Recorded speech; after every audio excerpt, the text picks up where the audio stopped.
السلام عليكم ورحمة الله وبركاته. إن الحمد لله نحمده ونستعينه ونستغفره ونعوذ بالله من شرور أنفسنا ومن سيئات أعمالنا. من يهده الله فلا مضل له ومن يضلله فلا هادي له. أشهد أن لا إله إلا الله وحده لا شريك له وأشهد أن محمدا عبده ورسوله لا نبي بعده. اللهم صل وسلم على نبينا محمد وعلى آل محمد كما صليت على إبراهيم وعلى آل إبراهيم إنك حميد مجيد، وبارك على محمد وعلى آل محمد كما باركت على إبراهيم وعلى آل إبراهيم إنك حميد مجيد.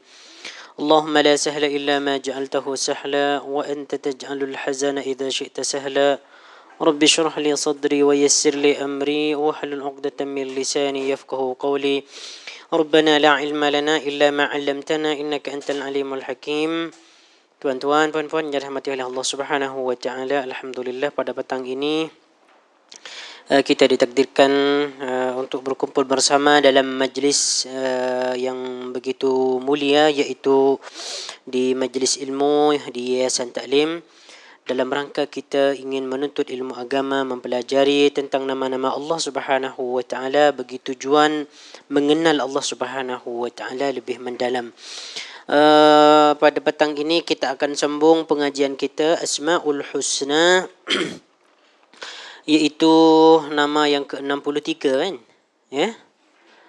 63 Al-Ghani ni kan? Betul tak? Minggu lepas kita telah membincangkan tentang Al-Hasib yang maha memperhitungkan sesuatu ataupun yang maha mencukupi. Tapi kalau kita ikutkan buku macam tak habis kan? Minggu lepas macam tak habis. Tapi dari segi penjelasan insya-Allah dah mencukupi dah insya-Allah dah. Jadi apa yang belum dijelaskan dalam buku ni boleh baca sendiri insya-Allah. Senang. Sebab ini bahasa Melayu bukan bahasa Arab. Kalau bahasa Arab ana akan jelaskan secara terperinci. Baik. Baik, kita buka muka surat yang ke-21 ya. Nama Allah Subhanahu wa taala yang ke-63 Al-Ghaniyyu. Yes, Al-Ghaniyyu. Baik.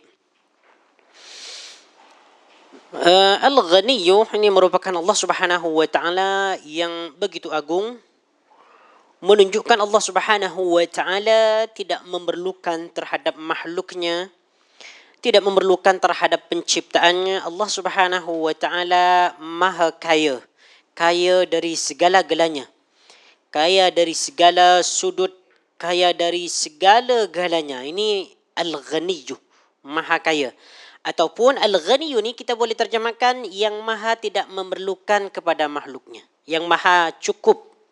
Boleh kita terjemahkan yang maha cukup ataupun yang maha kaya. Masya Allah. Nama ini sangat luar biasa. Masya Allah, tabarakallah. Insya Allah kita akan kaji. Macam mana kita nak faham tentang satu nama yang begitu indah ni? Okey, baik. Kalau kita tengok dalam syarahan Syekh Muhammad Abdul Razzaq rahimahullahu taala, Syekh Abdul Razzaq rahimahullahu taala, beliau sebut dalam kitabnya pada muka surat yang ke-183, kata beliau, وقد ورد هذا الاسم في 18 موضعا من القرآن. Nama ini terdapat ataupun disebutkan dalam Al-Quran sebanyak 18 kali. Oh, Masya Allah. 18 kali. Banyak nih disebutkan dalam Al-Quran nih. Ini menunjukkan, pengulangan itu menunjukkan bahawasanya Allah Subhanahu wa taala menegaskan kepada kita semua bahawa Allah Subhanahu wa taala ni memang maha kaya. Kaya dari segala-galanya. Kaya dari segala sudut. Kaya dari segala sesuatu. Allah Subhanahu wa taala maha kaya. Tidak memerlukan kepada makhluknya. Kita nak buktikan bahawasanya Allah Subhanahu wa taala maha kaya, kita cukup membaca 4 ayat saja. 1 2 3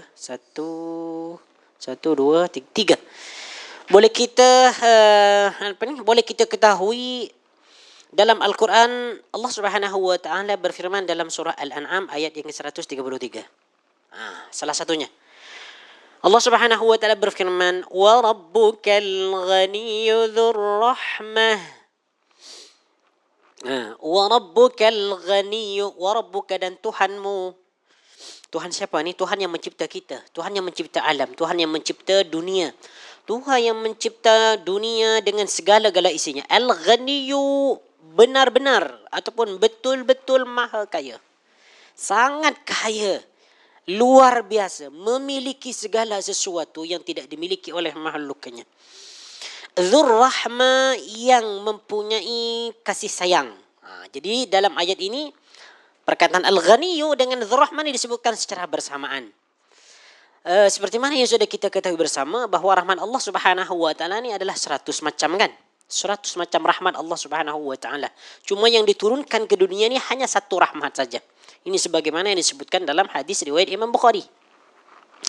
Jadi yang 100 rahmat ini menunjukkan bahwasanya Allah Subhanahu wa taala memiliki pelbagai rahmat. Memiliki pelbagai kasih sayang, memiliki pelbagai kekayaan yang tidak dapat dihitung oleh makhluknya. Okey, boleh kita tengok lagi dalam surah Al-Fatir, surah Fatir ayat yang ke-15. Kita nak tahu bahwasanya Allah Subhanahu wa taala Maha Kaya, boleh tengok ayat ini. Allah Subhanahu wa taala berfirman, "Ya ayyuhan nasu antumul fuqara'u ila Allah." Ya ayyuhan nas, wahai manusia sekalian, kafir, beriman, muslim, syirik, musyrik, munafik, semua jenis manusia semua. Bahkan jin pun termasuk juga. Antumul fuqara, kamu ini adalah orang-orang fakir semua. Kamu ini adalah orang-orang yang memerlukan sesuatu kepada aku, kata Allah. Ilallahi, kepada Allah. Perlukan sesuatu, perlukan pertolongan, perlukan rahmat dan kasih sayang daripada Allah Azza wa Jal, perlukan perlindungan, perlukan kesembuhan, perlukan segala sesuatu yang kita perlukanlah. Semua daripada kita, tidak terkecuali yang kaya ke, yang miskin ke, yang cantik, yang biasa, yang sederhana, semua memerlukan. Sebab di sini Allah Subhanahu wa taala sebut antum, kamu semua, lelaki dan perempuan. Al-fuqara ni bentuk jamak kepada faqir. Wallahu huwal ghaniyul hamid. Ini bezanya kita dengan khaliq, makhluk dengan khaliq. Makhluk itu sifatnya fuqara. Semua fuqara memerlukan Allah Subhanahu wa taala. Manakala Allah Subhanahu wa taala kat sini sebut wallahu huwal ghaniyul hamid. Manakala Allah Subhanahu wa taala huwa dia al-ghaniyyu, yang maha kaya. Al-ghaniyyu yang maha kaya ataupun al-ghaniyyu yang maha cukup, al-hamid yang maha terpuji. Ini beza makhluk dengan khaliq. Okey, boleh kita tengok lagi dalam surah Al-Luqman ayat yang ke-26. Inilah yang menunjukkan bahwasanya Allah Subhanahu wa taala sangat-sangat kaya. Keterlaluan kayanya. Sangat-sangat. Kat sini dia disebutkan lillahi ma fis samawati wal ard. Innallaha huwal ghaniyyul hamid. Lillahi, bagi Allah, milik Allah, punya Allah. Ma fis samawat, ma segala sesuatu, ini si mausul. Segala sesuatu. Fis samawati, yang ada di langit-langit. Langit ada berapa? Langit ada berapa? 7 kan? Langit yang pertama, langit yang dua, langit yang ketiga, langit yang keempat, sampai langit yang ketujuh. Di atas langit ada arsy Allah Subhanahu wa taala yang lebih besar daripada langit. Jadi segala sesuatu yang ada di langit itu, termasuk matahari, hujan, awan, bintang, bulan, Masya Allah. Ini semuanya kepunyaan Allah Azza wa Jal. Wal ardi, dan di bumi. Bumi ada berapa lapisan? 7 kan? 7. Dalam bumi ada apa? Ada air, ada batu, ada tambang, ada nikel, ada apa lagi? Ada emas, ada perak, apa lagi? Ada pokok, apa lagi? Ada sungai, ada lautan, ada ikan, ada hewan. Masya Allah. Ini semuanya kepunyaan Allah Azza wa Jal. Milik Allah Subhanahu wa taala. Jadi kita ni semuanya yang ada di dunia ni adalah kepunyaan Allah Azza wa Jal. Jadi terserah kepada Allah Subhanahu wa taala. Kita mau dibuat apa oleh Allah ni terserah kepada Allah. Sebab ownernya adalah pemunya utama, pemilik utama adalah Allah Azza wa Jal. Lillahi ma fis samawati wal ardi. Semua yang ada di hadapan kita semua punya Allah Subhanahu wa taala. Jadi terserah kepada Allah Subhanahu wa taala. Allah nak buat apa? Oleh kerana itu Allah Subhanahu wa taala memiliki sifat iradah. Kan? Apa iradah? Apa iradah? Iradah kehendak. Yes kan? Iradah kehendak kan? Arada yuridu iradatan kehendak. Allah Subhanahu wa taala berfirman dalam Al-Quran, "Idza arada syai'an ay yaqula lahu kun fayakun." Kalau Allah Subhanahu wa taala berkehendak atas segala sesuatu, maka Allah Subhanahu wa taala hanyalah berkata kun fayakun. Nak kiamat hari ini Allah Subhanahu wa taala tinggal hanya memerintahkan malaikat untuk meniupkan sangkakala. Sebab semuanya milik Allah Subhanahu wa taala. Kan? Nak hujankan sekarang Allah Subhanahu wa taala tinggal berkata kun, hujanlah. Maka akan hujan. Nak Allah Subhanahu wa taala memberikan musibah, bala bencana, Allah Subhanahu wa taala tinggal mengatakan kun, semua milik Allah Azza wa Jal. Jadi musibah yang menimpa kita ni, semua atas kehendak Allah Subhanahu wa taala. Kenapa kita diberikan musibah? Sebab semua kita ni adalah milik Allah Azza wa Jal. Jangan kita risau, jangan kita terlalu susah kalau ada musibah, sebab pada hakikatnya kita adalah milik Allah Azza wa Jal. Al-Ghani. Lepas tu dalam ayat ini Allah Subhanahu wa taala sebut innallaha huwal ghaniyul hamid. Selepas Allah Subhanahu wa taala sebut lillahi ma fis samawati wal ard, semua yang ada di langit dan di bumi, maka di sini Allah menegaskan lagi innallaha huwal ghaniyyul hamid. Sesungguhnya Allah itu maha kaya, al-hamidu, lagi maha terpuji. Subhanallah. Oleh kerana itu Allah Subhanahu wa taala juga memuji kepada dirinya.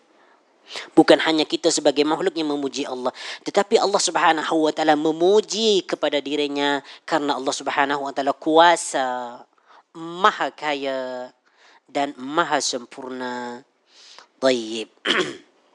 Okey. Coba kita pergi kepada buku kita. Naam. Jadi kalau kita urutkan dalam buku ni, dia disebutkan dari segi bahasa kata al-ghani ini merupakan sifat musyabbah. Yes, bukan sifat mubalaghah ya. Bukan bentuk kesangatan, tetapi dia sifat musyabbah. Macam mana kita nak memahami sifat musyabbah ni? Sifat musyabbah ni ialah menyerupai isim fa'il. Tetapi sifat musyabbah ni sentiasa ada, sentiasa berlaku, sentiasa sabit. Tidak pernah berubah-ubah. Kalau dikatakan al-ghani, maha kaya, maka sentiasa Allah Subhanahu wa taala maha kaya. Itu dia. Ini sifat musyabbah. Sifat ni adalah sifat yang sentiasa sabit pada diri Allah Subhanahu wa taala, tidak berubah-ubah.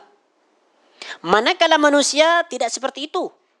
Manusia ni adalah kebanyakannya, majoritinya adalah miskin. Kadang kaya, kadang miskin. Tapi meskipun dia disebut orang kaya, masih lagi dia memerlukan pertolongan daripada Allah Subhanahu wa taala. Kalau dah memerlukan pertolongan, berhajat kepada sesuatu, bermakna dia adalah fakir. Jadi bezanya antara kita dengan Khaliq, kita adalah al-faqir. Allah Subhanahu wa taala al-ghani. Itu dia. Al-faqir dengan al-ghani.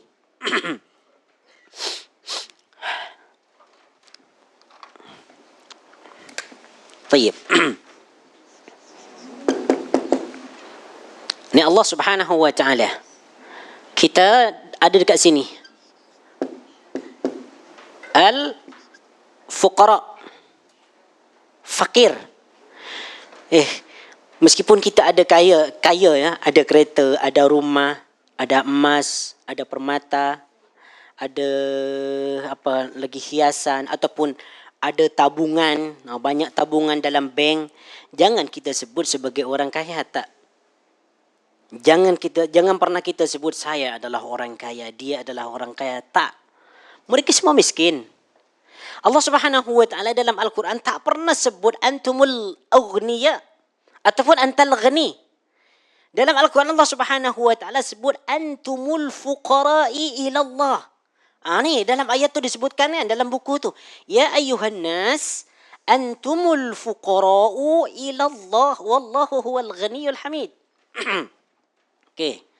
Jadi sigat dia dekat sini ya ayyuhan nas, kalau disebutkan perkataan manusia, ya ayyuhan nas antum al-fuqara. Ya ayuhan nas, yang termasuk kepada anas ini siapa? Yes, manusia. Manusia ni ada yang beriman, ada yang tidak beriman kan? So semua masuk ke sini kan? Jadi kafir kita letakkan Islam dulu, Muslim dulu. Okey. Muslim masuk kan? Okey, apa lagi? Mukmin masuk. Okey, apa lagi? Kafir. Okey, lagi apa? Munafikun masuk. Okey, apa lagi?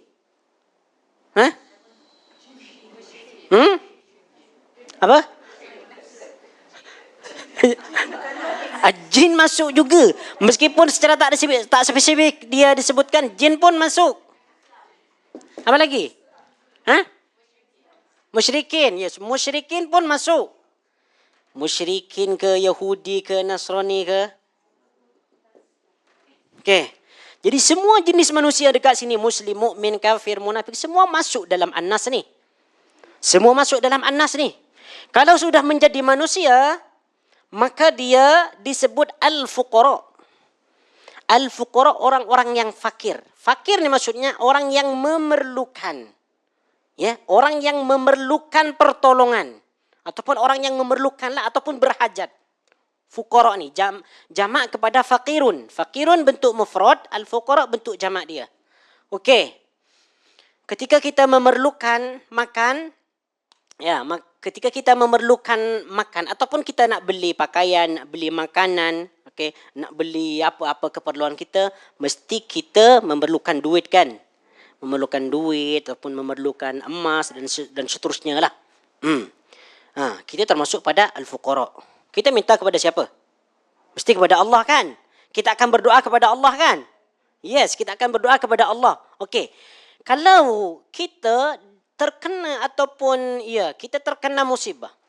Terkena musibah kelaparan ataupun kematian. Ataupun kita terkena penyakit, sakit. Maka kita akan meminta pertolongan kepada Allah Subhanahu wa taala supaya penyakit kita disembuhkan kan. Jadi kita perlukan kesembuhan. Minta kepada Allah Subhanahu wa taala. Kita ada masalah. Of course kita akan meminta pertolongan kepada Allah Subhanahu wa taala supaya diberikan jalan keluar.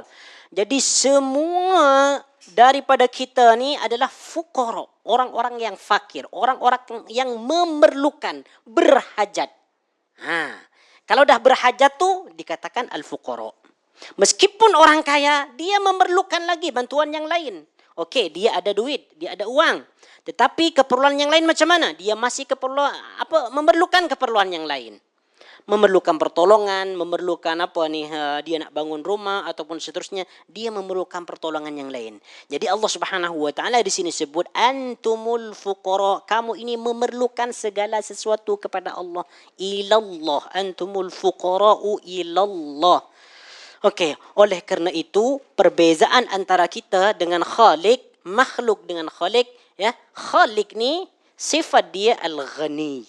Maha kaya, memiliki segala sesuatu, memiliki harta, memiliki pertolongan, memiliki penjagaan, memiliki rahmat kasih sayang, memiliki pemeliharaan dan seterusnya. Manakala kita ni al-fuqara, orang-orang yang fakir. Segala sesuatu yang kita perlukan, yang kita hajatkan, kita minta kepada al-ghani. Itu dia. Ya ayuhan nas, antumul fuqara'u ilallah. Ya.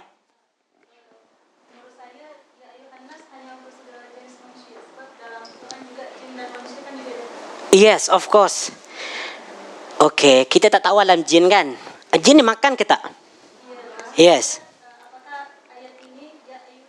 Ya. Antumul fuqara ilallah. Yes. Yes, secara spesifik memang disebutkan manusia. Kan? secara spesifik lah. Cuma jin masuk ke tak? Masuk juga. Jin ni adalah makhluk ke tak? Makhluk kan? Segala makhluk mesti memerlukan pertolongan Allah. Jin ni dia makan. Jin pun ada yang sakit. Kan? Iya. Yes. Jin pun ada yang Islam. Ada yang kafir. Orang Islam pun ketika dia beribadah kepada Allah Subhanahu wa taala memerlukan pertolongan Allah, kan? Perlu kita beribadah ni minta pertolongan Allah. Oleh kerana itu, kenapa dalam surah Al-Fatihah itu disebutkan iyyaka na'budu wa iyyaka nasta'in? Kan? Iyyaka na'budu wa iyyaka nasta'inu. Okey. Kenapa dekat sini ada nasta'inu? Kenapa tak cukup iyyaka na'budu je? Yes. Okey, iyyaka na'budu, beribadah itu diperintahkan oleh Allah Subhanahu wa taala. Dan kita hanya beribadah kepada Allah Azza wa Jal. Berdoa, solat, puasa hanya kepada Allah Subhanahu wa taala. Tapi di samping itu, di samping kita menjalankan ibadah ni, kita mesti minta pertolongan kepada Allah Subhanahu wa taala dalam ibadah tu. Supaya ibadah kita dikuatkan, supaya dalam ibadah kita diberikan taufik. Itu dia. Kan? Makanya dari ketika selepas solat kita dianjurkan untuk membaca Allahumma a'inni ala dzikrika wa syukrika wa husni ibadatik. Apa maksudnya? Ini hafal je kan? Maksud tak tahu? Macam mana? Allahumma ya Allah a'inni. Sesungguhnya. A'inni, apa a'inni? A'ana yu'inu, sama dengan asta'inni. Tolonglah aku, a'inni, ala dzikrika, untuk mengingat engkau, berzikir kepada engkau. Lepas tu, Allahumma ala dzikrika, wa syukrika, dan bersyukur kepada engkau, wa husna ibadatik, dan beribadah yang terbaik. Ini bukan keduniaan, ini akhirat. Perkara akhirat pun kita disuruh minta tolong kepada Allah Subhanahu wa taala. Apatah lagi perkara dunia. Kan? Ini bermaksud kita ini adalah makhluk yang begitu lemah, sentiasa memerlukan kepada Allah Azza wa Jal. Kita memerlukan semua apa yang kita perlukan, termasuk ibadah, termasuk perkara dunia, menyangkut kehidupan, menyangkut masalah dan semuanya. Perlukan Allah Azza wa Jal. Jadi kita ini adalah makhluk yang lemah. Oleh kerana itu dalam Al-Quran itu ada satu ayat yang sering diulang-ulang. Wa khuliqal insanu dha'ifa, kan? Ya, manusia itu diciptakan dalam keadaan lemah. Semua lemah. Ya? Semua lemah. Apa buktinya? Buktinya kita pergi yayasan taklim pukul 2.30 ni. Kan? Pukul 2.30 ni dalam keadaan mengantuk semua ni. Selepas solat zuhur ni. Mata ni sudah macam mana. Ana pun sebelum mengajar tadi ada macam tak kuat. Ana tidur sekejap dulu. Itu menunjukkan bahawasanya kita lemah. Ini hanya satu contoh je. Oleh kerana itu kita sentiasa amat memerlukan pertolongan Allah Azza wa Jal. Oleh kerana itu dalam Al-Quran ni banyak disebutkan. Salah satunya, ud'uni astajib lakum, kan? Ud'uni, mintalah kamu kepada aku. Astajib lakum, maka aku akan memperkenankan apa yang kamu minta. Ini disuruh. Karena kita memang makhluk fuqara. Orang-orang fakir semua. Jangan kita kayak, saya ni ada banyak harta dekat rumah. 3 almari. Saya ada emas 3 almari, 2 almari perak. Saya ada 10 kendaraan BMW, Mercedes dan seterusnya. No. Itu hanya sementara sahaja. Jangan mengaku kaya. Orang yang paling kaya dulu siapa? Qarun, kan? Qarun paling kaya. Dari saking kayanya, kan? Kunci untuk untuk menyimpan harta dia kena dipikul dari saking banyaknya emas. Kita berapa je yang ada, cuman itu je mungkin dalam, itulah. Jadi itulah, kita sentiasa memerlukan pertolongan Allah Azza wa Jal. Okay, tayyib. Coba kita tengok dalam buku ni. Dalam bahasa Arab, al-ghaniyu bermakna alladhi laysa bimuhtajin ila ghairih wa kadhalika Allahu laysa bimuhtajin ila ahad. Yang bermaksud dalam bahasa Arab ataupun dalam ungkapan orang Arab. Dalam ungkapan Arab, al-ghani maknanya yang tidak memerlukan kepada yang lain. Jadi kalau sudah disebut al-ghani maknanya dia tak perlulah kepada yang lain lah. Demikian pula Allah tidak memerlukan kepada sesuatu pun. Allah Subhanahu wa taala tidak memerlukan kepada makhluknya. Inilah yang disebut al-ghani. Makanya kalau kita ada harta, ada kurnia, diberikan nikmat oleh Allah Subhanahu wa taala, syukur. Syukuri dan berkatalah hadza min fadli rabbi. Ini adalah kurniaan daripada Tuhanku. Bukan punya kamu tuh. Itu pemberian daripada Allah Azza wa Jalla. Oh, kan saya kerja, Ustaz. Iya, kerja, memang kena kerja. Oleh karena itulah dengan kerja itulah Allah Subhanahu wa taala bagi kurniaan. Okay, tayyib. Maksud dan hakikat nama bagi Allah. Al-Ghani bermaksud bahawa dialah yang maha kaya yang tidak memerlukan kepada apapun. Segala yang ada di langit dan di bumi adalah miliknya. Macam tadi yang disebutkan tu kan dalam ayat tadi. Dia yang memberikan rezeki kepada seluruh makhluk tanpa mengharapkan sebarang balasan daripada mereka. Memberi rezeki. Bermakna nama ini amat berkaitan dengan nama Allah Subhanahu wa taala Ar-Razzaq Ar-Razik. Ar-Razzaq Ar-Razik. Okey, sekarang anda tanya, pernah tak sebut Al-Ghani dalam doa kita? Ketika kita berdoa kepada Allah Subhanahu wa taala, ya Ghani ya Mughni, pernah tak? Tak pernah sebut nama ni. Ada. Panjang sangat tu ya Hamid tu ya Ghani ya. Yes, ya Razzaq. Ya Razzaq ka, ya Rahman, ya Rahim ka. Ini lagi pantas, sangat sesuai ni. Sebab ketika kita angkat tangan, ketika kita angkat tangan menghadap ke langit ataupun terus minta kepada Allah, ya Allah, sungguhnya aku ini sedang memerlukan pertolongan Engkau. Aku meminta kepada Engkau rezeki, aku meminta kepada Engkau perlindungan, lindungilah aku, berikanlah jalan keluar atas masalahku. Ketika itu kita sedang fuqara. Ketika itu kita sedang fuqara. Sedang perlu kan? Kita rayu Allah Subhanahu wa taala. Kita meminta mengemis-ngemis kepada Allah Azza wa Jalla. Oleh kerana itu, jangan sampai lupa ni, sebut Al-Ghani. Ketika kita berada memang fuqara, lagi memerlukan. So, kita meminta ni kepada siapa? Kepada Al-Ghani. Ya Ghaniyu. Ya Ghaniyu. Sebut nama Ya Ghani. Sebut nama Ya Ghani. Sebab yang kita minta tu, yang kita minta adalah Zat yang mempunyai segala-galanya. Masya-Allah tabarakar rahman. Okey. Al-Khattabi berkata, dialah yang tidak memerlukan sebarang bantuan ataupun pertolongan daripada makhluk dalam melaksanakan kekuasaannya. Dia tidak berhajat kepada mereka sedangkan mereka berhajat kepadanya seperti mana yang dia sifatkan pada dirinya dalam firman-Nya yang dibaca tadi itu. Ya ayuhan nasu antumul fuqara ila Allah wallahu ghaniyul hamid. Wallahu huwal ghaniyul hamid. Okey, kita sambung. Setiap makhluk memerlukan pertolongan Allah dalam semua urusan seperti makanan, minuman, harta, tempat tinggal, kendaraan dan pelbagai keperluan lain. Dahulu kita ni tak ada apa-apa. Semasa kita menjadi bayi, kemudian membesar, kemudian jadi dewasa, kemudian kahwin. Sebelum tu kita tak ada apa-apa, tak ada rumah, tak ada simpanan, tak ada kerjaan. Tetapi karena kita minta kepada Allah Azza wa Jalla, Allah Subhanahu wa taala bagi kepada kita. Ini termasuk daripada kekayaan Allah Azza wa Jalla. Kita perlu minum, makan, ini semua datang daripada Allah Azza wa Jalla. Makanya kalau kita makan tu, kita makan kena baca bismillah. Dengan menyebut nama Allah. Kenapa kita perlu baca bismillah? Sebab yang kita makan itu adalah kurnia daripada Allah. Itu adalah milik Allah yang kita makan tu. Yes. Handphone yang kita pakai ini adalah milik Allah Azza wa Jalla. Allah bagi kepada kita. Dan selepas makan kita dianjurkan untuk bersyukur kepada Allah. Baca apa? Alhamdulillah.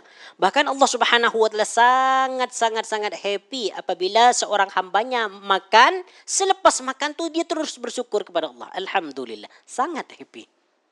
Meskipun hanya berkata alhamdulillah, tak perlu membaca doa yang panjang. Alhamdulillahilladzi at'amana wa saqana wa ja'alana minal muslimin. Alhamdulillah, dah cukup. Meskipun yang dia makan hanya nasi dengan dengan lauk seadanya, dengan sayur kangkung ataupun dengan garam dan ajinomoto. Itu yang terbaik. Yes, yang terbaik. Yang kita makan tu seketika itu adalah makanan rezeki yang terbaik. Ya, meskipun makanan kita apa adanya, bahkan kita hanya makan macam tadi yang disebutkan, makan nasi dengan garam Ajinomoto, itulah yang terbaik yang Allah Subhanahu wa taala berikan kepada kita. Makanya kita ni dilarang untuk komen makanan. Jangan pernah komen makanan kalau kita tidak suka dengan makanan tu. Salah satu adab ketika kita ingin ingin makan hidangan tu, jangan kita pernah mencela makanan, sebab ini dilarang. Sebab makanan yang kita yang ada di hadapan kita tu adalah rezeki daripada Allah. Tu Allah bagi. Cumanya kita tak nampak di hadapan. Kalau nampak mungkin Allah Subhanahu wa taala letak minuman, letak teh, letak roti, letak sayur, letak masya-Allah ayam bakar, sate. Allah Subhanahu wa taala letak itu kalau nampak di hadapan kita lah. Cuman karena tidak nampak di hadapan kita, seakan-akan makanan itu dibuat oleh manusia, maka seakan-akan rasa syukur kita, rasa terima kita kurang. Macam biasa je. Tengok macam biasa je kan. Tapi itu yang dibagi oleh Allah. Seakan-akan Allah Subhanahu wa taala ni sebut, inilah makanan yang aku berikan kepada kamu sekarang. Sayur kangkung, nasi putih itu je. Itu yang aku berikan, itu yang terbaik. Yang terbaik. Kena syukur kepada Allah Azza wa Jal. Tapi itulah kita ni manusia kan. Manusia ni dia sedikit-sedikit rasa boring lah. Rasa boring, makan ini terus setiap hari makan, ayam goreng setiap hari makan, daging apa ni makan daging setiap hari. Ya Allah, astagfirullahaladzim. Tengok saudara kamu dekat Palestin tu sekarang. Mereka makan apa sekarang tu? Tengok tu, ya Allah, la haula wala quwata illa billah. Berebut-rebut. Ya Allah, keadaan mereka ada yang terluka, budak kecil.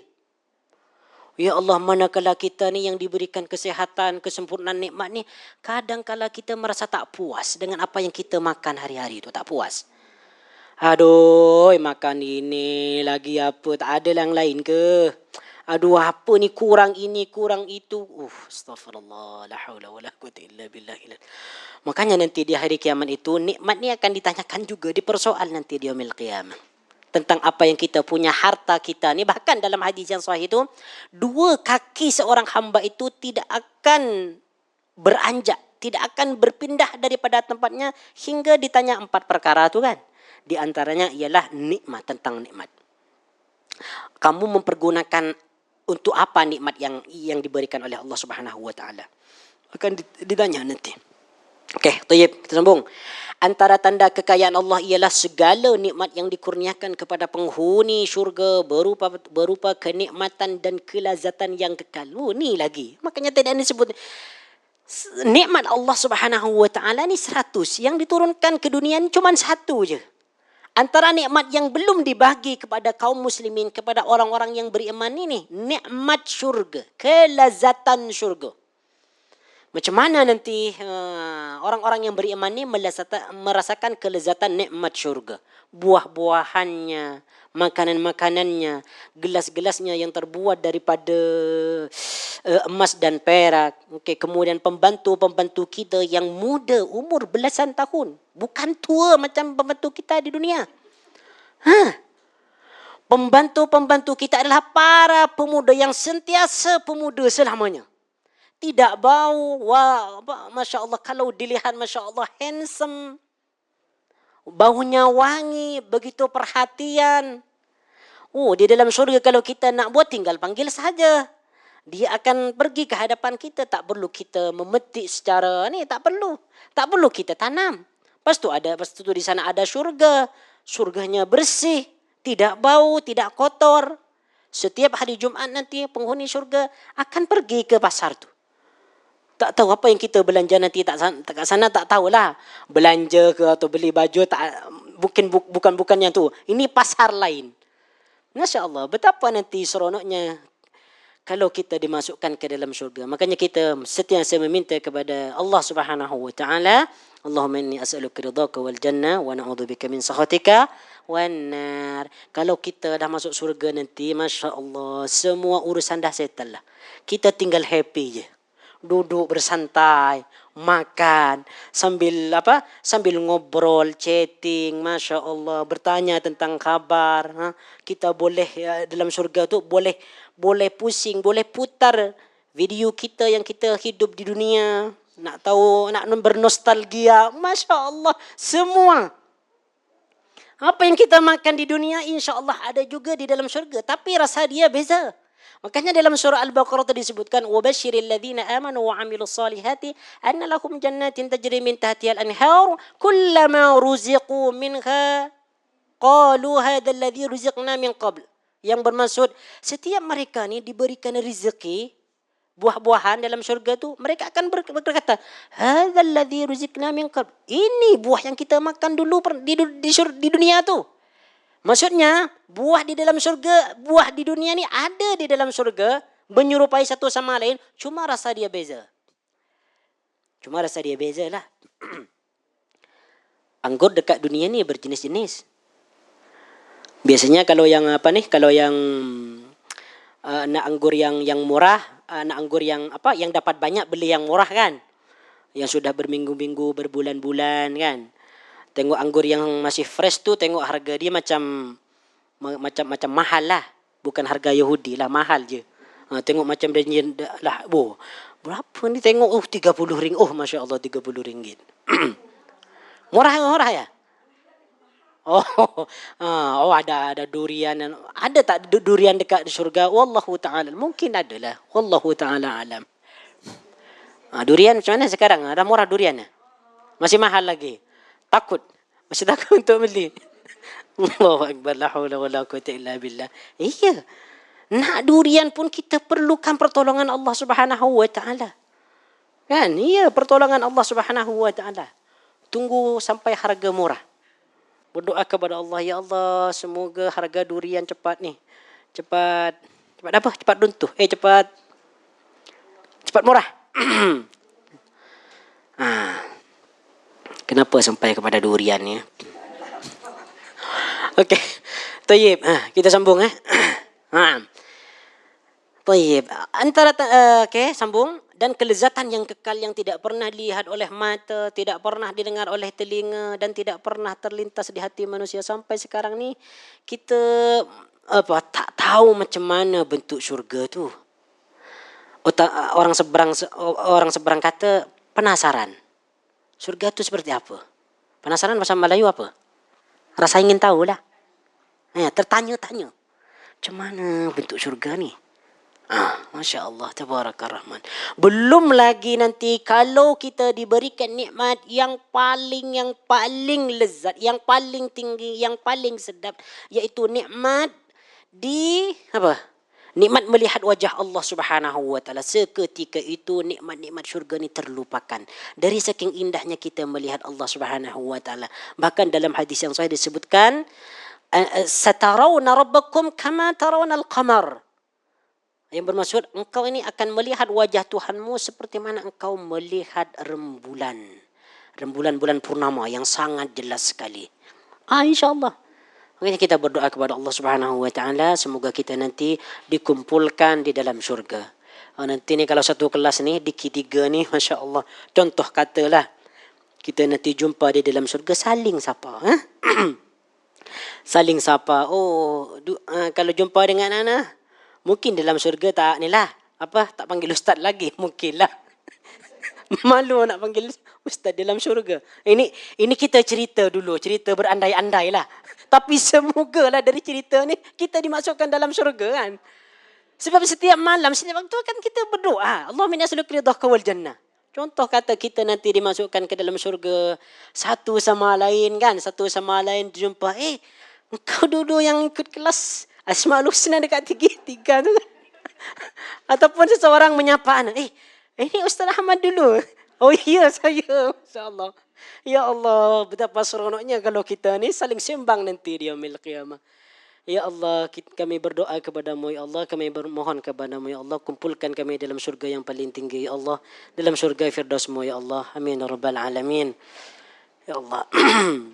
Oke, tayyib, kita sambung. Dialah al-ghaniyyu, pemilik kekayaan yang mutlak dan sempurna yang tidak mempunyai sebarang kekurangan. Allah Subhanahu wa taala tidak akan berkurang rezekinya yang diberikan kepada kita ni. Bahkan disebutkan dalam hadis yang sahih dan ana sering ceritakan, ana sering sampaikan, kalau manusia itu yang terdahulu sejak lagi dari zaman Adam sampai sekarang, mereka berkumpul berdiri di atas satu bukit lalu minta mereka serentak seketika itu mereka meminta terus kepada Allah Subhanahu wa taala, maka Allah akan bagi, dan apa yang dibagi kepada mereka ini seperti mana jarum itu, benang jarum dimasukkan ke dalam lautan lalu diangkat kembali. Nah, itulah yang dibagi kepada manusia tu, tetesan yang ada dalam benang jarum tu. Jadi sangat sedikit yang diberikan kepada kita ni, sangat sedikit. Maksudnya bukan sangat sedikit ni, maksudnya kalau dibandingkan dengan nikmat yang 99 tu, jadi sangat sedikit. Tapi mulut kita ini dah banyak dah. Baik, kita sambung. Dia yang maha baik, maha pemurah, yang mana seluruh makhluk bergantung kepadanya dalam setiap keadaan. Pemberian yang berlimpah ruah kepada mereka tidak sedikit pun mengurangi kekayaan dan kekuasaannya. Az-Zujaji berkata, ni tengok kata Imam Az-Zujaji, ini bagus ni kata beliau ni. Allah tidak berhajat, muka surat 22. Allah tidak berhajat kepada sesuatu pun daripada makhluknya, dari makhluk yang diciptakannya, yang diaturnya, yang diberi rizki dan yang ditetapkan urusannya olehnya. Tiada yang dapat menolak perintahnya. Dialah yang berkuasa atas segala yang dikehendakinya. Firman Allah Azza wa Jal, surah Al-Baqarah ayat yang ke-267. Wa'lamu anna Allah ghaniyyun hamid. Dan ketahuilah, ni jangan kita ragu.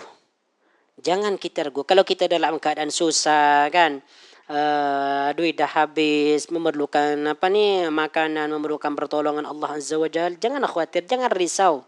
Wa'lamu, ketahuilah, annallah, sesungguhnya Allah ghaniyun, maha kaya, hamidun, lagi maha terpuji. At-Tabari menjelaskan dalam tafsirnya, dan ketahuilah wahai manusia bahwasanya Allah Azza wa Jalla tidak memerlukan sedekahmu ataupun apa-apa yang lain daripadamu. Sesungguhnya Dia memerintahkan dan mewajibkan sedekah daripada hartamu sebagai satu rahmat untuk dirimu, bagi mencukupkan keperluan keluargamu, membantu golongan yang lemah dalam kalangan kamu, dan mengendahkan pahala untukmu di akhirat kelak, bukan karena Dia memerlukan bantuanmu. Kita ni diperintahkan oleh Allah Subhanahu wa taala untuk membayar zakat, untuk bersedekah, bukan karena Allah berhajat kepada sedekah kita, kepada zakat kita. Allah Subhanahu wa taala tidak makan. Allah Subhanahu wa taala tidak memerlukan uang kita. Allah Subhanahu wa taala tidak memerlukan perbelanjaan kita. Tak. Kita ni diperintahkan untuk zakat, untuk sedekah sebab Allah Subhanahu wa taala baik kepada kita. Terlalu baik, amat baik. Apa buktinya? Kita disuruh sedekahkan ni supaya kita mengumpulkan pahala. Semakin banyak pahala yang kita kumpulkan, semakin tinggi derajatnya nanti di yaumil qiyamah. Makanya Abu Bakar, siapa sahabat yang paling dermawan? Siapa? Siapa sahabat yang paling dermawan? Bahkan hampir semua hartanya disedekahkan di jalan Allah Azza wa Jalla. Siapa dia? Abu Bakar As-Siddiq. Abu Bakar memang. Kemudian Umar ingin menandingi Abu Bakar tapi dia tak mampu. Semua harta Abu Bakar itu diinfakkan di jalan Allah Subhanahu wa taala. Manakala Umar, dia tidak mampu meniru Abu Bakar. Ini dari saking dermawannya Abu Bakar radhiyallahu taala anhu. Makanya ada sebuah hadis tu ya. Hadis ini hasan ke dhaif, ana tak pasti. Maksudnya macam ni. Orang yang dermawan, suka memberi, dia dekat dengan Allah dan dekat dengan manusia. Wal bakhilu, dan orang kedekut, orang bakhil, dia jauh daripada Allah dan jauh daripada manusia. Tayyib. Kita sambung. Kesan beriman kepada nama Allah Al-Ghani. Selepas kita memahami tentang Al-Ghani, maka ia akan memberikan kesan keimanan kepada kita. Kalau kita dah faham betul-betul Al-Ghani itu apa, kita faham, kita percaya, kita yakin Al-Ghani ini adalah nama Allah yang paling agung, dia maha kaya dan seterusnya. Yang pertama, kesan dia meyakini bahawa Allah maha kaya, dialah yang memiliki kekayaan yang sempurna dalam setiap aspek. Di tangannya terletak perbendaharaan langit dan bumi, dunia dan akhirat. Segala sesuatu adalah miliknya. Sebab ada dalam hadis tu disebutkan juga, bukan hadis, kalau tak silap ni ialah perkataan sahabat ni. Bahwasanya Allah Subhanahu wa taala meletakkan bumi, langit, kayu, pokok-pokok ni diletakkan di jari jemari Allah Azza wa Jalla. Jadi semua pohon-pohon yang ada di bumi itu diletakkan di jari jemari Allah Subhanahu wa taala. Macam mana bentuk jari jemari Allah kita tak tahu, kita iman je. Allah Subhanahu wa taala mempunyai tangan, kita iman je. Jangan kita membagaimanakan, tak boleh. Okey. Yang kedua, meyakini bahawa Allah tidak berhajat kepada makhluk. Dia tidak memerlukan apapun daripada mereka, sama ada makanan, minuman ataupun pertolongan. Sebaliknya, merekalah yang amat berhajat kepada pertolongan Allah yang maha kaya lagi maha luas dalam mendatangkan maslahat dan menolak sebarang mudarat. Yang ketiga, menjauhi perbuatan meminta-minta kepada makhluk. Kalau kita dah faham ni, Al-Ghani maha kaya ni, jangan kita pernah meminta-minta, mengemis-ngemis kepada makhluk. Tak boleh. Kalau kita dah faham tentang, Allah ni maha kaya. Jadi, kalau kita dah yakin Allah Subhanahu wa taala maha kaya, bermakna Allah akan memberikan kepada kita apa yang kita minta. Itulah kena kita faham. Apatah lagi menghinakan dirinya di hadapan mereka untuk meminta sesuatu, kerana itu adalah perbuatan tercela. Tempat meminta hanyalah kepada Allah, karena dialah Tuhan yang maha memberi lagi maha kaya. Memberi lagi maha kaya. Yang keempat, memahami bahawa erti kekayaan yang hakiki bukanlah pada harta benda. Tetapi kekayaan sebenar ialah kekayaan hati dan jiwa. Makanya dalam hadis itu disebutkan, laisal ghina an kasratil 'irdi, walakinnal ghina ghinan. Diam semua. Ghinan, sambung. Ghinan nafsi. Yes, ghinan nafsi. Laisal ghina an kasratil 'irdi. Apa maksudnya? Kaya itu ialah bukan kaya emas, bukan kaya perak, bukan kaya uang, bukan kaya dunia. Tetapi hakikatnya kaya itu adalah kaya jiwa dan hati. Itu yang disebut kaya. Semakin baik jiwanya, dermawan dia sabar, dia qanaah, itulah sebetulnya orang yang kaya. Siapa yang paling kaya di dunia ni? Siapa yang paling kaya di dunia ni? Siapa? Tak, kaya hati, kaya jiwa. Siapa hatinya dan jiwanya yang paling kaya di dunia ni? Kenapa? Siapa? Solat subuh? Iya, solat subuh termasuk orang yang orang kaya juga. Sebab solat sunat sebelum subuh tu dia lebih baik daripada dunia dan isinya, kan? Rak'atal fajri, apa dia? Apa hadisnya? Rak'atal fajri khairun minad dunya wa ma fiha. Dua rakaat solat sunat sebelum subuh lebih baik daripada dunia dan isinya. 2 rakaat je. Ya Allah, 2 rakaat ni lebih baik daripada harta, lebih baik daripada emas, lebih baik daripada rumah, lebih baik daripada kendaraan, kereta, lebih baik daripada dolar, lebih baik daripada ringgit. Ya, nak jadi orang kaya, buatlah solat 2 rakaat sebelum subuh. Tapi itu adalah kaya akhirat lah. Kaya akhirat. Kita nak semua kaya akhirat dan kaya dunia, kan? Okey, tayyib. Iaitu merasa cukup, rida dan bergantung sepenuhnya kepada Allah. Contoh doa di antaranya ialah doa solat istisqa, minta hujan. Pernah tak? Pernah kita solat istisqa? Pernah? Pernah tak? Kalau doa laku lumpur ni macam jarang je. Mungkin kalau di daerah lain yang ditimpa kekeringan, mungkin dia akan melakukan solat istisqa lah.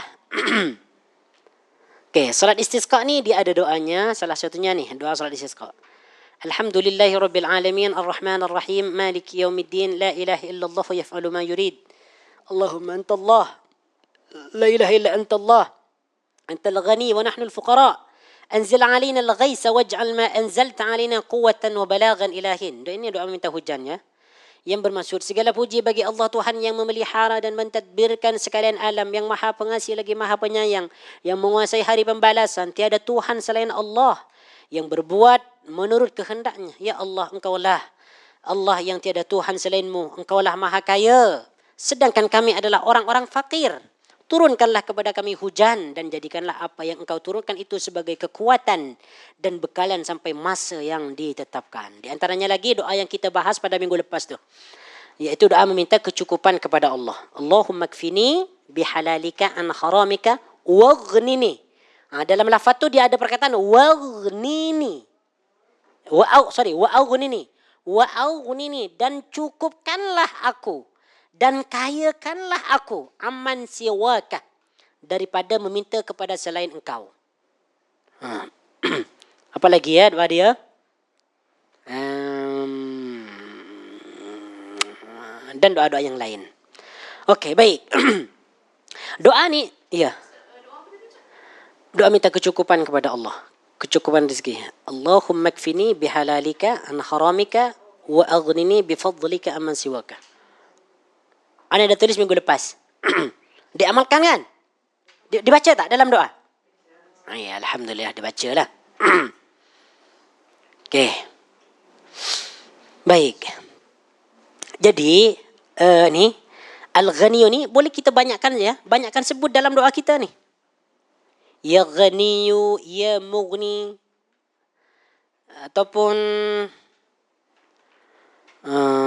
ya Ghaniyu lah. Ini umum sebetulnya. Kita nak minta apa-apa keperluan kita kepada Allah, boleh kita gunakan ya Ghaniyu ni. Nak minta kesembuhan, nak minta pertolongan, penjagaan, nak minta rizki, nak minta dikayakan hati, dikayakan harta, sebut Ghani ni. Ya.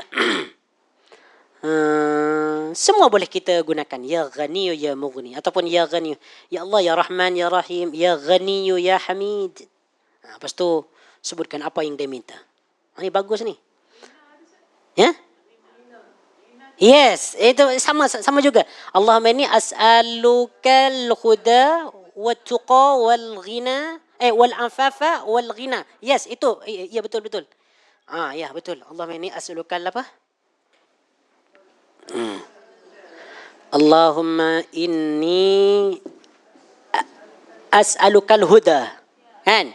As'alukal huda. As'alukal huda. Tayyib. Wat-tuqa kan? Wat-tuqa wal-afafa. Ya, wal-afafa wal-ghina. Tayyib. Ni berkaitan dengan doa ni. Boleh dicatat lah. Boleh bagi nota tu. Di bawah tu. Salah satu doa yang berkaitan dengan nama ini dia. Allahumma inni as'alukal huda. Huda. Wat-tuqa. Wal-afafa wal-ghina. Okey.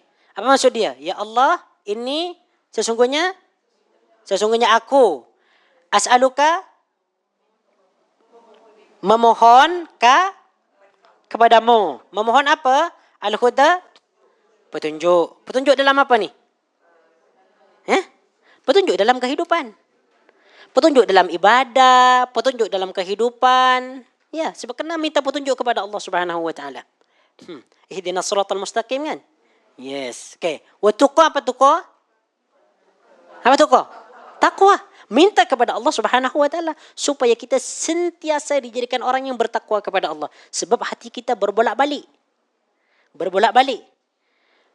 Kan? Ada kan dalam hadis tu diajarkan oleh baginda Nabi, kita pun dianjurkan untuk meminta supaya hati kita ditetapkan dalam keadaan iman kan?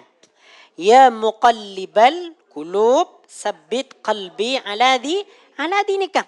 Ya muqallibal qulub, wahai Tuhan yang membolak-balikkan hati manusia. Sebab hati kita ni, dia mudah berubah. Pagi dia banyak rencana dah. Hari ini ketika dia bagi hari ini saya akan pergi ke Yayasan Taklim, saya akan ikuti 3 kelas. Kelas pagi, kelas pukul 10, pukul 8, pukul 10, pukul 11, pukul 3. Dia dah berencana dah. Sampai di Yayasan Taklim, dia ikut kelas pagi tu. Dalam kelas dah macam mengantuk, tengok ustaz macam lurus je dia mengajar, tak ada ni. Tak ada gurau, tak ada apa. Dia terus menguap. Lepas tu dia terus malas, tak nak pergi kelas lagi. Itu dia. Salah satu sifat kita lah. Ya muqallibal qulub, sabbit qalbi ala dinik wa ta'atik. Okay, wa taqwa, wa tuqa, wal afaf. Afaf ni apa afaf? Apa?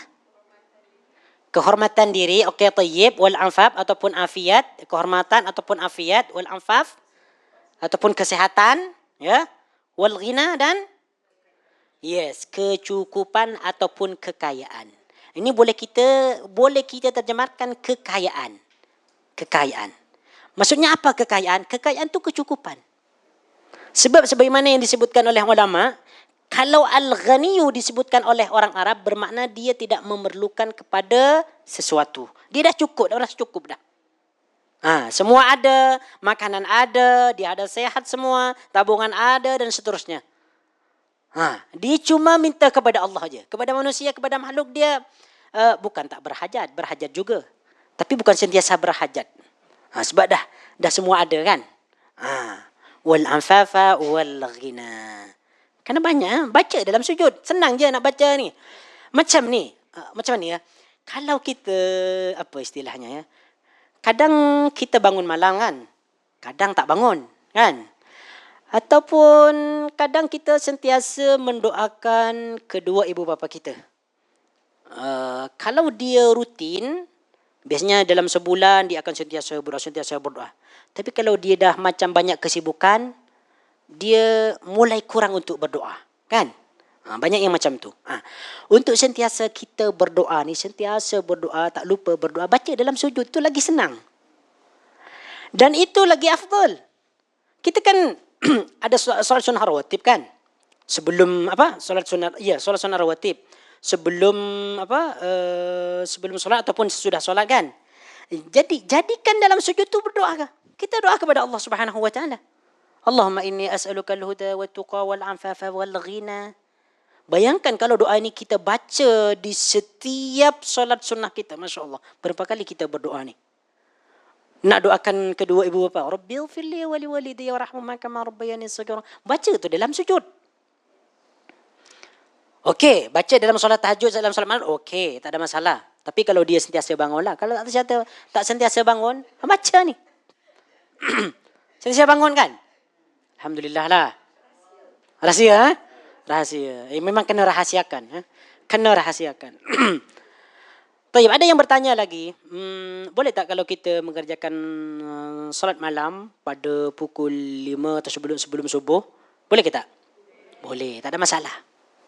Selagi belum azan subuh, selagi fajar belum terbit, boleh, tak ada masalah. Terus solat tahajud dan akhiri dengan solat witir. Tak ada masalah.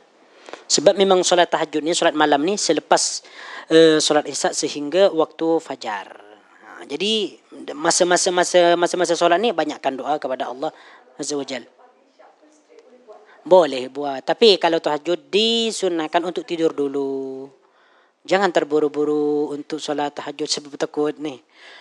Dengan niat saja selepas solat isya tu kan, niat dalam hati, nanti saya nak bangun untuk solat tahajud pada pukul 4. Tetapi dia tak bangun, meskipun jam beker tu alarm tu bunyi dengan sekuatnya, satu ruangan didengar, dia pun tak bangun-bangun. Bahkan alarm tu kadang-kadang dia baling dengan apa kau ganggu ni. Itu dia.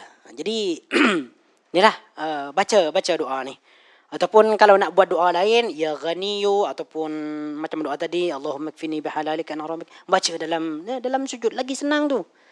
Dan doa dalam sujud ni memang confirm diterima kan. Dan sebaik-sebaik doa adalah doa yang dibaca dalam solat, dalam sujud. Itu lagi best. Ataupun pada masa-masa tertentu macam mana yang disebutkan beberapa minggu lepas lah. Okey, tayyib. Anak kira kita ada cukupan di sinilah untuk Asmaul Husna ni. InsyaAllah pada minggu depan kita akan kaji pada Asmaul Husna yang ke-64 iaitu Al-Wahhab, yang Maha Memberi. Inilah sempurnanya nama Allah Subhanahu wa taala. Padahal dah ada Ar-Razzaq, ada Ar-Raziq, ada Al-Jawad, ada Al-Ghani. Lepas tu ada apa lagi? Ada Ar-Rahman, ada Ar-Rahim. Ada lagi Al-Wahhab yang Maha Memberi. Itulah kesempurnaan Allah Subhanahu wa taala. Nama-namanya tak sama. Secara detail disebutkan berkaitan dengan sifat Allah Maha Pemurah, berkaitan dengan perbuatan Allah disebutkan secara detail. Ini menunjukkan Allah Subhanahu wa taala adalah Tuhan yang amat sempurna. Maka beruntunglah kita menjadi orang Islam dan orang yang beriman. Bahkan disebutkan oleh ulama, nikmat yang paling besar adalah Islam dan iman. Baik. Baik, untuk Asmaul Husna kita cukupkan di sini. Kita ada tazkirah ya, mungkin dalam 5 minit lah. Sekarang pukul 3.32. Okey. Kita ambil masa dalam 5 minit insya-Allah taala. Bagi sesiapa yang nak keluar duluan tak ada masalah, boleh inilah.